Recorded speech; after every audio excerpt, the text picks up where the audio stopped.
S Alam গ্রুপের সাইফুল আলমের বিরুদ্ধে মানি লন্ডারিং আইনে অনুসন্ধান শুরু করেছে সিআইডি।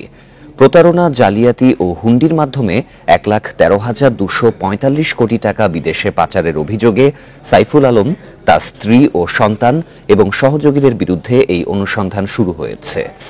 40% বেশি গ্লো, বিশ্বের 1 নম্বর গ্লো ক্রিম, নতুন গ্লো এন্ড লাভলি। শনিবার বিকেলে সিআইডির মিডিয়া উইং এই তথ্য নিশ্চিত করে, জানায় তাদের ফাইন্যান্সিয়াল ক্রাইম ইউনিট অনুসন্ধান কার্যক্রম পরিচালনা করছে। এস আলম, তার স্ত্রী ফারজানা পারভিন ও 2 ছেলে সিঙ্গাপুর, মালয়েশিয়া এবং সাইপ্রাস সহ ইউরোপের বিভিন্ন দেশে অর্থ পাচার করেছেন। সেখানে তারা ব্যক্তি ও প্রতিষ্ঠানের নামে সম্পদ ক্রয় ও ব্যবসা পরিচালনা করেছেন।